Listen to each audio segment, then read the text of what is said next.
pastor niyo bukas. Kaya lang sabi ko, Lord, alam mo naman kung anong motibo ko sa paglilingkod sa'yo. Nasa sa'yo yan, kung gusto mo akong paatilid sa kawal, at gusto mo akong pagrolyohin sa ulap, nasa sa'yo yan. Nag-pray lang ako. Tinext ko po yung Tactical Operation Center namin. Sabi ko, kasama ba ako dun sa papadala dun sa zona? Ang reply sa akin, hindi para sa yan, para yan doon sa kabady mo. Kaya sabi ko, Lord, thank you, talagang napakagaling mo. Alam mo talaga kung ang iyong tinawag ay susunod sa iyo at handang sumunod sa iyo. Sabi po sa New Testament, 25 times, sinabi, follow me, sumunod ka sa akin. Yun po ang tugon sa atin ng Panginoon. Tinatanong tayo ng Panginoon, nakahanda ka bang sumunod sa akin? Amen. Amen po ba? Amen. Doon po sa isang pelikula, anong pelikula yun, kapatid? Yung Sister Act, naalala niyo yun?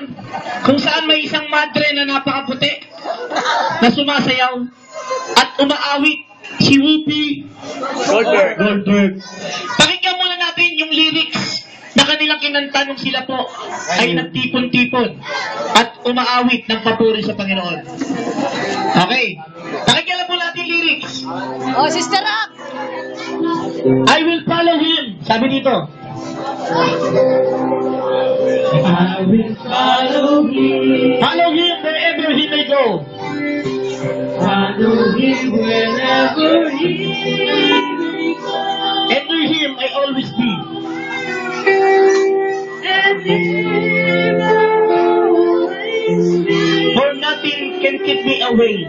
For nothing can keep me away. He is my destiny. He is my destiny. I will follow him. I will follow him. Ever since he touched my heart, I knew there is an ocean too deep. There is an ocean too deep. A mountain so high can keep. A mountain so high can keep me away. I will follow him.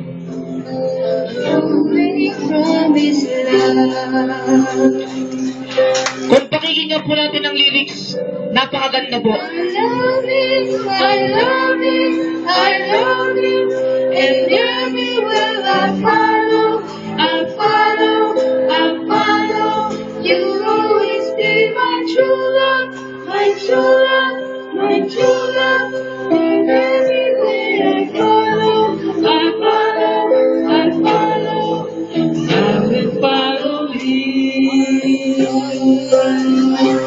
Ever since he touched my heart, I knew there is an ocean too deep, a mountain so high can keep me away. Amen. Palakpakan po natin ang ating choir. Sa title pa lamang po ng team na ito, mga kawal ni Kristo. Ibig sabihin, a servant of God. Ano po ba ang ugali ng isang servant?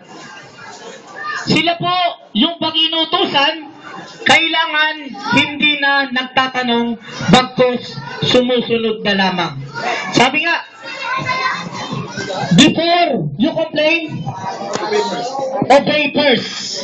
Obey first before you complain. Mga kapatid, nais kong simulan sa tatlong bahagi ang aking topic ngayon. Una-una, ano po ba ang dinadanas ng isang servant of God? Pangalawa, ano naman yung alam ng Diyos o pangako ng Diyos para doon sa servant of God? At yung pangatlo, ano dapat ang ugali ng servant of God? Unahin natin yung ano ba ang dadanasin ng isang lingkod ng Diyos. Simulan ko po sa isang kwento. May isa daw pong, may tatlong magkakaibigan. Si Patatas, si Itlog, at saka si Kape. Palakpakan natin yung Kape. Mga Kape, brother. Okay. Patatas at saka si Kape. Sila ngayon ay nagdesisyon, sabi nila sa Panginoon, Panginoon, handa po kaming maglingkod sa iyo sa kahit anong paraan. Ay, sabi nila ng Panginoon, sige, ganito gagawin natin. Susubukan ko kayong tatlo. Dadaan kayo sa matinding pagsubok. Dadaan kayo sa isang mainit na tubig. Hindi na po nakapalaging tatlo. Napakahirap pala maglingkod sa Panginoon. Ang unang tumawid, si Itlog. Sabi niya, napakahirap pala tumawid pag naglilingkod ka na sa Panginoon. Habang tumatawid si Itlog, nararamdaman niya, umiinit yung katawan niya. Kasi may katubig niya na niya eh. At nasa kalagitnaan siya, may nagbabago sa kanyang katawan. Parang tumitigas siya. From Itlog, nagiging hard-boiled egg na siya. Palapakan natin ka sa buhay. At pagdating sa dulo, sabi niya, nako, ba't parang ibang nilayang na ako? Kasi dumaan muna siya doon sa mainit na pagsubok. Sumunod naman ngayon si Patatas. Sabi ni Patatas, kung nakaya ni Itlog, kaya ko rin. Si Patatas ngayon, aatas pa sana pero tinulang na siya ni Kape.